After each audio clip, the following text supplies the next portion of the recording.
नमस्कार, आपण पाहत आहात आपला महाराष्ट्र न्यूज लाईव्ह।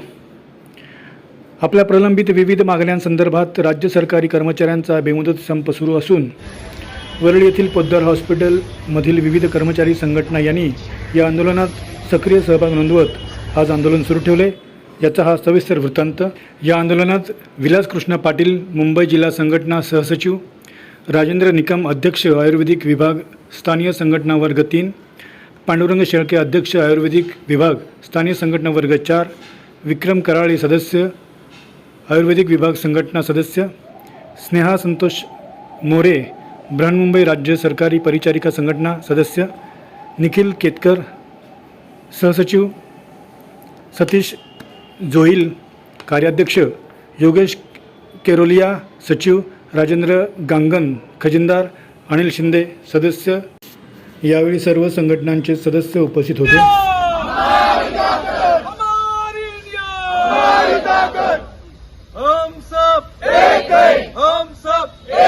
राज्य शासकीय कर्मचारी संघटनेच्या एकजुटीचा, राज्य शासकीय कर्मचारी संघटनेच्या एकजुटीचा, आयुर्वेद विभाग कर्मचारी संघटनेचा एकजुटीचा विजय असो। हम सब एक है, हम सब एक है। आमच्या मागण्या मान्य करा, नाहीतर आमच्या मागण्या मान्य करा, नाहीतर कोण म्हणतो देणार नाही, कोण म्हणतो देणार नाही,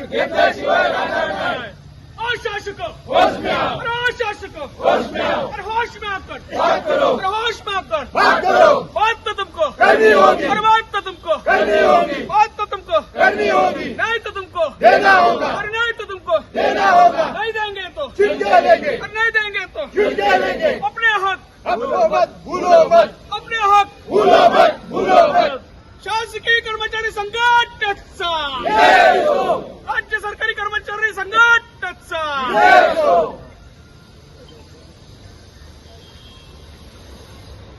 मी राजेंद्र निकम आयुर्वेद विभाग कर्मचारी संघटनेचा अध्यक्ष आहे स्थानिक लेवलला।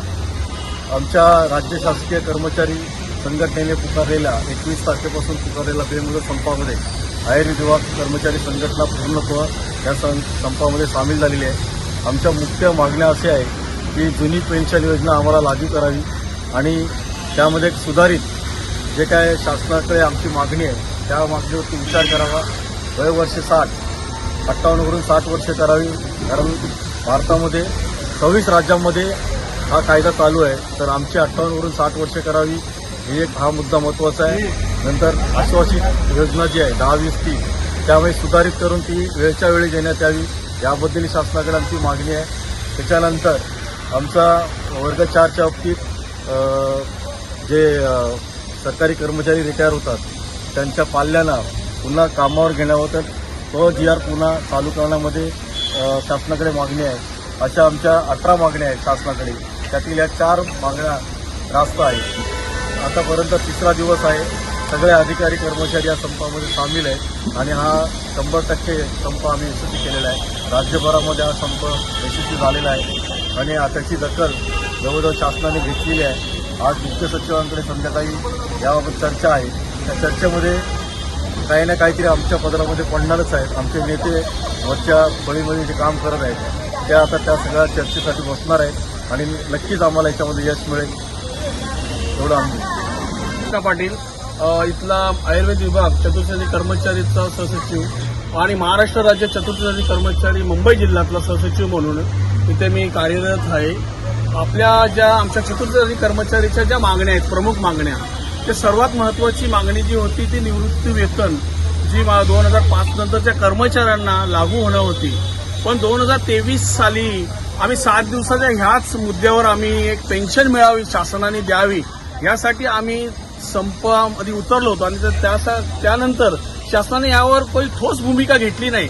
जे सकारात्मक निर्णय द्यायचा होता तो दिला नाही आणि त्यांनी कटपुट म्हणतो ना त्या पद्धती थोडंसं सुधारित केलेलं आहे आणि त्याच्यामुळे आज आम्हाला पुन्हा ह्या म्हणतात ना 17 लाख कर्मचाऱ्यांना पेन्शनसाठी आणि प्रमुख मागण्या आमच्या जे समन्वय समिती आणि महासंघाच्या वतीने आम्ही जो पुकारलेला संप आहे याच्यामध्ये 18 मागण्या ज्या आमच्या पूर्ण शासनाने कराव्या आणि सकारात्मक याच्यावर भूमिका घ्यावी म्हणून आजचा आमचा 3रा दिवसाचा संप आहे।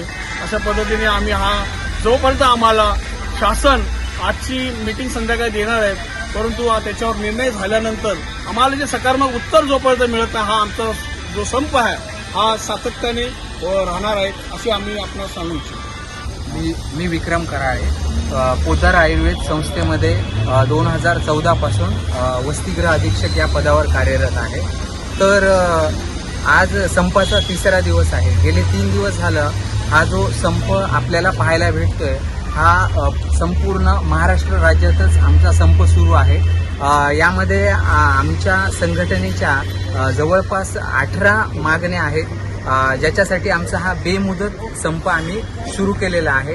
तर आतापर्यंत सांगायचं झालं तर आज 3ऱ्या दिवसाची अपडेट ही आहे की आज 4:30 वाजता आमची जी समिती आहे उच्च लेवलची, त्या समितीची बैठक होणार आहे मुख्य सचिवांसोबत. आणि आम्हाला वरतून असा निर्देश आलेले आहेत आमच्या वरिष्ठांकडून की आज संध्याकाळी सरकारकडून आमच्या पदरामध्ये काय पडतं, ज्या आमच्या मागण्या आहेत त्या पदरात पडतात का नाही हे आम्हाला संध्याकाळी कळेल. आणि आमची वरिष्ठ जसं आम्हाला निर्देश देतील की हा संप सुरू राहिला तर उद्या सुरू राहील आणि काही पदरात पडलं तर त्याप्रमाणे आम्हाला ते कळवतील. त्यानुसार आम्ही इथून पुढे देखील संपावर विचार करू. तर याच्यामध्ये ज्या मागण्या आहेत यामध्ये खास करून 2 मागण्या मी तुम्हाला सांगू इच्छितो. पहिली मागणी आहे की 2005च्या नंतर जे सेवेमध्ये आलेले आहेत त्यांना पेन्शन, जुनी पेन्शन योजना लागू नाहीये. तर जुनी पेन्शन योजनेच्या ऐवजी NPS नावाची योजना लागू आहे. याबद्दल आम्ही 2023ला 7 दिवस संप केला होता आणि त्याच्यानंतर सांगण्यात आलं होतं की जुन्या पेन्शनचं तुम्हाला जुन्या पेन्शनसारखीच एक योजना दिली जाईल आणि म्हणून मग सुधारित NPS नावाची योजना आम्हाला त्यांनी आणलेली आहे. पण त्याचं लेखी असं आम्हाला काहीही मिळालेलं नाहीये की नेमकं आम्हाला जुन्या पेन्शनप्रमाणे कुठले कुठले लाभ मिळणार आहेत. त्यामुळे ते क्लिअर व्हावेत हा आमचा या संपामागचा उद्देश आहे. आणि नंबर 2 आहे की आमच्या शासकीय सेवेमध्ये जास्तीत जास्त कॉन्ट्रॅक्च्युअल लोकांना घेतल्या जात आहे. त्यामुळं परमनंट लोकांच्या सेवेवर परिणाम होत आहे आणि कॉन्ट्रॅक्च्युअल लोकांची संख्या जास्त होत आहे. तर त्यामुळं आमचं म्हणणं एवढंच आहे की ही जी कॉन्ट्रॅक्च्युअल रिक्रुटमेंट आहे ती शासनाने बंद करून सरळ सेवा परीक्षा घेऊन जास्तीत जास्त परमनंट लोकांची भरती करावी. याबरोबर इतरही मागण्यांसाठी आम्ही हे आंदोलन सुरू ठेवलेले. वरतून निर्देश आले तर आमचा हा संप बेमुदत काळासाठी असेल. संतोष मोरे, पदपरिचारिका या पदावर मी कार्यरत आहे. मी मध्यवर्ती राज्य सरकारी संघटना याची सभासद आहे. त्या व्यतिरिक्त बृहन्मुंबई परिचारिका संघटना याही संघटनेमध्ये आहे. आमच्या ज्या मागण्या आहेत त्या राष्ट्रीय आहेत आणि त्या आमच्या हक्काच्या मागण्या आहेत. आम्ही वेगळं काही सरकारकडे मागतच नाही. यापूर्वीच्या पण झालेल्या संपामध्ये आमची हीच मागणी होती की जी जुनी पेन्शन योजना मान्य करण्यात यावी आणि जी पदनिर्मिती होती ती कॉन्ट्रॅक्ट बेसिसवर भरती केली जाते. त्यामुळे जे परमनंट लोक आहेत त्यांच्यावर पूर्ण दुर्लक्ष केलं जातं. त्यामुळे जी काही भरती आहे ती सरळ सेवेने करण्यात यावी एवढंच म्हणणं आहे. आणि ज्या आमचे वरिष्ठ जे आम्हाला आदेश देतील ते आम्हाला लागू आहेत. बाकी या व्यतिरिक्त काही नको. जे काय असेल त्यांनी सरकारने यावर पूर्णपणे लक्ष देऊन आमच्या मागण्या मान्य कराव्यात हीच आपल्याकडे मनापासून नम्र निवेदन आहे. राज्य सरकारी कर्मचारी संघटनेचा पेन्शन आमच्या धन्यवाद.